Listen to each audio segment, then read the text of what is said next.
वो तो ये कहते हैं कि मुसलमानों में तो कोई ऊंचा नीचा होता नहीं है, अल्लाह की सब बराबर होते हैं, एक ही उसकी मखलूक है। फिर ये रिजर्वेशन लेने के लिए भी क्या कहते हैं, बैकवर्ड हो जाते हैं, फिर सैयद और पठान नहीं रहते। तो ये तो आपकी मक्कारी है कि इस्लाम की जो मूल भावना है उसमें तो जाति का कोई चक्कर नहीं है, ये बारूद तो हिंदुओं पे लगता है। तो उधर जाति भी नहीं होगी और इधर ये मजा लेने के लिए जाति के अंदर भी घुस जाएंगे। तो ये तो मतलब एक तरीके से ये कहा जाए कि आपने कोई रास्ता नहीं छोड़ा है इस देश की सत्ताओं को ब्लैकमेल करने का, और सत्ताएं ब्लैकमेल होती रहती हैं। इसलिए कभी ओबीसी के माध्यम से आ जाते हैं, कभी आप यूपीएससी में उर्दू के माध्यम से आ जाते हैं। तो आपने तो दुकानें एक पैरेलल सरकार चला रहे हैं आप।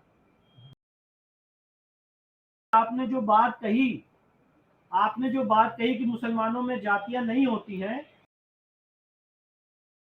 तो ये बात हम तो शेड्यूल कास्ट को अपना भाई मानते हैं, अपने सीने से लगा के रखते हैं, हिंदू धर्म का एक्सक्लूसिव पार्ट मानते हैं। कितने ऐसे हिंदू मंदिर हैं इस देश में जहां पे आज शेड्यूल कास्ट पूजा कर रहे हैं। अब इसके बाद मैं सच्चर कमेटी पे आता हूं। हमारा कहना सुप्रीम कोर्ट में ये है, अब ये हमने पिटीशन दाखिल की है, अब ये सुनवाई पे आएगी। अब ये माननीय सुप्रीम कोर्ट के ऊपर है कि हमारी पिटीशन एडमिट करे कि ना करे। हम कोशिश करेंगे कि हम सुप्रीम कोर्ट में बहस करें कि सच्चर कमेटी को अनकॉन्स्टिट्यूशनल डिक्लेयर किया जाए। और क्योंकि आज तक इस धारणा में थे हम कि सच्चर कमेटी लागू नहीं है, इम्प्लीमेंटेड नहीं है, तो हम ये मान के चल रहे थे। पर अब जब भारत सरकार ऑन एफिडेविट सुप्रीम कोर्ट में कह रही है कि सच्चर कमेटी के आधार पर स्कीम्स दी जा रही हैं, ये सारा पैसा बांटा जा रहा है, तो जाहिर तौर से सच्चर कमेटी इंप्लीमेंट की जा रही है। और अगर सच्चर कमेटी इंप्लीमेंट की जा रही है, सरकार का ये स्टैंड है, तो हमारा ये स्टैंड है उस स्थिति में कि सच्चर कमेटी असंवैधानिक थी और इसका क्रियान्वयन रोक देना चाहिए। अब मैं ऐसा क्यों कहता हूं कि सच्चर कमेटी अनकॉन्स्टिट्यूशनल? उसका कारण है, पहली बात, आर्टिकल 77 ऑफ इंडियन कॉन्स्टिट्यूशन में प्राइम मिनिस्टर को अगर कोई भी निर्णय करना है तो with the approval of the cabinet करना। Prime minister is the head of the cabinet. तो जब तक किसी चीज का कैबिनेट डिसीजन नहीं होगा, तब तक prime minister alone can not issue any notification. किसी भी शासनादेश अध्यादेश को जारी करने के लिए वो सारे काम प्रेसिडेंट के नाम पे होंगे और उसमें कैबिनेट डिसीजन कैबिनेट अप्रूवल जरूरी है। President will act on the aid and advice of the council of ministers. ये संविधान की मंशा है। तो प्राइम मिनिस्टर अलोन एक पीएमओ ऑफिस से एक आदेश जारी कर दे सच्चर कमेटी के गठन का, ये खुद में असंवैधानिक। उसके दो कारण है। पहली बात तो आर्टिकल 77 का वायलेशन है। दूसरी बात, मंडल कमीशन के दौरान बहुत विस्तृत रूप से चर्चा हुई थी इस मुद्दे पे और आर्टिकल 340 लाया गया था जिसमें ओबीसी कमीशन बना था, जिसके तहत सोशली और educationally backward classes of citizens को देखने के लिए प्रेसिडेंट द्वारा ऑथराइज्ड एक कमीशन गठित किया गया। और अब आर्टिकल 338 बी के तहत बैकवर्ड क्लास कमीशन भी बन गया। तो जो लोग अपने, और SC/ST कमीशन भी बना हुआ है संविधान, तो जो लोग अपने आप को अदर बैकवर्ड क्लासेस की श्रेणी में लाना चाहते थे, उसका उस समय सर्वे हुआ था। जो ऑथोराइज कमीशन थे उन्होंने सर्वे किया था और सर्वे करके अपनी रिपोर्ट सौंपी थी और उस आधार पे आज 27% ओबीसी आरक्षण दिया जा रहा है। और मैं ये भी बता दूं यहाँ पे कि मुस्लिम समाज भी ओबीसी आरक्षण का बेनिफिट ले रहा है। तो आप यहाँ पे डबल, वो तो ये कहते हैं कि मुसलमानों में तो कोई ऊंचा नीचा होता नहीं है, अल्लाह की सब बराबर होते हैं, एक ही उसकी मखलूक है। फिर ये रिजर्वेशन लेने के लिए भी क्या कहते हैं, बैकवर्ड हो जाते हैं, फिर सैयद और पठान नहीं रहते। तो ये तो आपकी मक्कारी है कि इस्लाम की जो मूल भावना है उसमें तो जाति का कोई चक्कर नहीं है, ये बारूद तो हिंदुओं पे लगता है। तो उधर जाति भी नहीं होगी और इधर ये मजा लेने के लिए जाति के अंदर भी घुस जाएंगे। तो ये तो मतलब एक तरीके से ये कहा जाए कि आपने कोई रास्ता नहीं छोड़ा है इस देश की सत्ताओं को ब्लैकमेल करने का, और सत्ताएं ब्लैकमेल होती रहती हैं। इसलिए कभी ओबीसी के माध्यम से आ जाते हैं, कभी आप यूपीएससी में उर्दू के माध्यम से आ जाते हैं। तो आपने तो दुकानें एक पैरेलल सरकार चला रहे हैं आप। बिल्कुल सही कह रहे हैं आप, एकदम सही कह रहे हैं। मतलब मैं कैसे कहूँ कि sir you are spot on. और एक्चुअली आपने जो बात कही कि मुसलमानों में जातियां नहीं होती हैं और ये जातियों का बेनिफिट ले रहे हैं, इस बात पे मैं डायरेक्टली एक बात बताना चाहता हूं, और वो मेरी बात नहीं है। सुप्रीम कोर्ट ने मंडल कमीशन के केस में जस्टिस सावंत ने क्या कहा था मुसलमानों में जातियां और उनमें छुआछूत के बारे में, मैं वो पैराज आपको पढ़ के बता रहा हूं, ये भी बहुत रेलिवेंट है। पैरा 474, पैरा 475, पैरा 476, पैरा 480 और पैरा 481, ये जस्टिस सावंत ने मंडल कमीशन के केस में कहा है।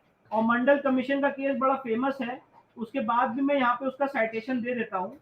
Indira Sahni versus union of India के नाम से एक केस है, 1992 सप्लीमेंट्री 3 SCC पेज 217 पे ये केस लोगों को मिलेगा।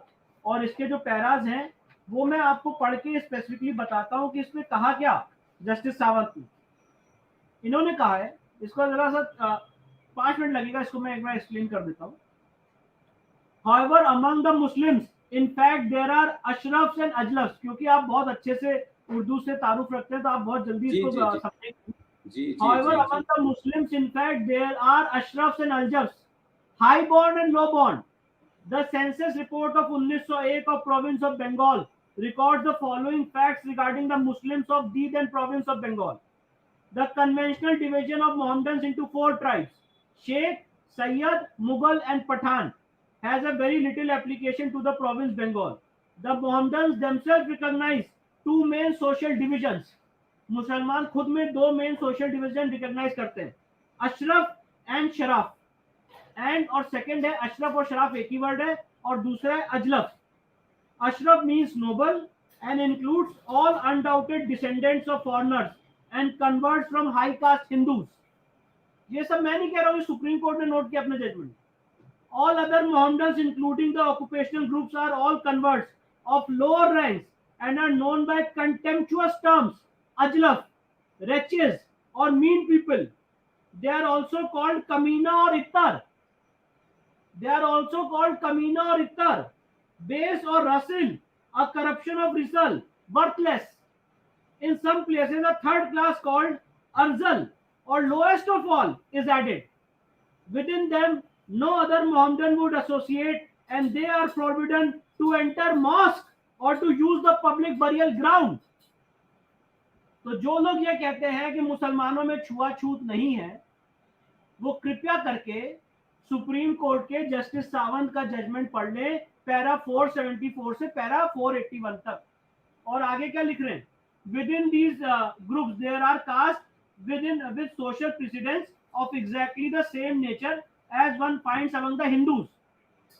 अशरफ और द बेटर क्लास मोहम्मदन, जिसमें अशरफ में आते हैं सैयद, शेख, पठान, मुगल, मलिक, मिर्जा। अजलफ और लोअर क्लास मोहम्मदन में आते हैं कल्टिवेटिंग शेख और other who are originally Hindus but who do not belong to any functional group. और अर्जल डिग्रेडेड क्लास, जिसमें भनार, हलालखोर, हिरजा, काशी, लालबेगी, मंगता, मेहतर, ये सब आते। तो ये कास्ट का डिवीजन तो उनमें भी है। बात तो सवाल तो हमसे पूछे जाते हैं, हमारे पे उठाए जाते हैं कि आप क्या छुआछूत है। अभी मैं कुछ दिन पहले एक डिबेट में पार्टिसिपेट कर रहा था, और मैं उन शख्स का नाम नहीं लेना चाहता। उन्होंने कहा कि आप जाइए ना, आपको शेड्यूल कास्ट से इतना ज्यादा नाराजगी है तो आप लोगों ने शेड्यूल कास्ट का अन्याय किया हुआ। तो ये बात, हम तो शेड्यूल कास्ट को अपना भाई मानते हैं, अपने सीने से लगा के रखते हैं, हिंदू धर्म का एक्सक्लूसिव पार्ट मानते हैं। कितने ऐसे हिंदू मंदिर हैं इस देश में जहां पे आज शेड्यूल कास्ट पूजा कर रहे हैं, उनको रिजर्वेशन दिया जा रहा है, उनको इस पूरे समाज का अभिन्न अंग माना जा रहा है। तो आपने हम पे तो प्रश्न चिन्ह लगा दी, पर आपके अंदर जो छुआछूत है, ये बात भी तो लोगों को बताइए कि मुस्लिम के अंदर भी कास्ट सिस्टम है। और ये बात तो सुप्रीम कोर्ट ने रिकॉग्नाइज की है मंडल कमीशन के केस में, और उस आधार पे मुस्लिम्स का जो ऑक्यूपेशनल ग्रुप है वो ओबीसी के तहत आरक्षण ले रहा है। अब ये आगे आने वाला समय बताएगा कि इस देश का हिंदू समाज ये मांग करे कि जो मुस्लिम्स ओबीसी आरक्षण ले रहे हैं उसको बंद होना चाहिए, वो इस्लाम के खिलाफ है, और वो सारा आरक्षण शेड्यूल कास्ट को देना चाहिए, जितना ओबीसी आरक्षण। पर सवाल यह है कि आज सच्चर कमेटी बनती है इस देश में असंवैधानिक तरीके से, इलीगल तरीके से, और उसकी सिफारिशों पे इंप्लीमेंट किया जा रहा है, क्रियान्वयन किया जा रहा है, उसके तहत पैसा बांटा जा रहा है। ये एक बहुत बड़ा मुद्दा है, और सच्चर कमेटी ने जो लोग हिंदू समाज को SC ST के नाम पे बांटना चाहते हैं, आप देखिए कितना बड़ा डाइकोटमी और कितना बड़ा दोगलापन है। I am sorry to use this word, but ये सही है।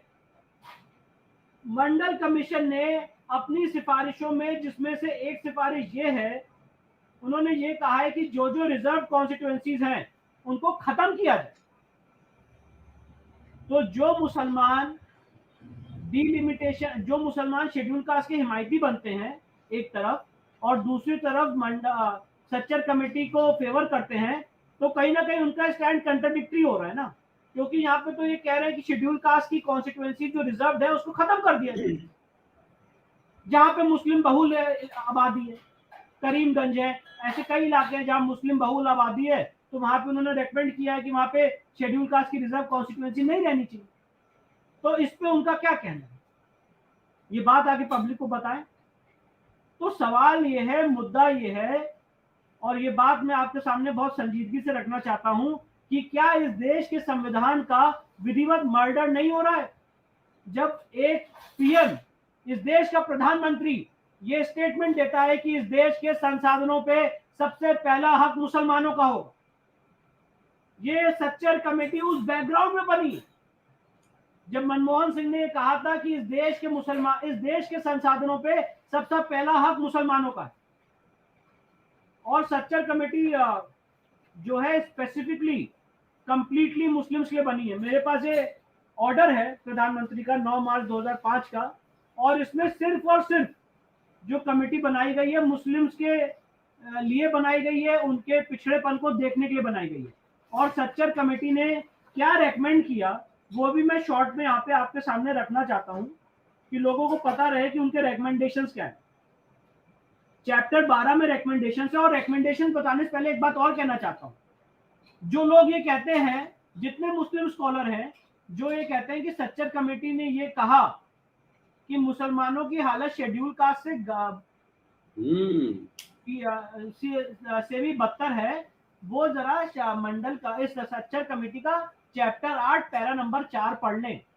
चैप्टर 8 पैरा नंबर 4 में सच्चर कमेटी ने ये कहा है कि मुसलमानों की हालत शेड्यूल कास्ट से जरा सी बेटर है, शेड्यूल कास्ट सबसे नीचे है। तो गलत कोट करते हैं, गलत बोलते हैं टीवी चैनलों पे और डिबेट्स पे। सच्चर कमेटी ने कहा है कि शेड्यूल कास्ट से जरा सी बेटर हालत मुसलमानों की है। चैप्टर 8 में पैरा नंबर 4, ये भी मैं पढ़ के सुना देता हूं। The committee while summoning up in chapter 8 para 4 has said that the analysis of differentials in poverty across SRCs show that Muslims face fairly high levels of poverty. Their conditions on the whole are slightly better than those of SC STs.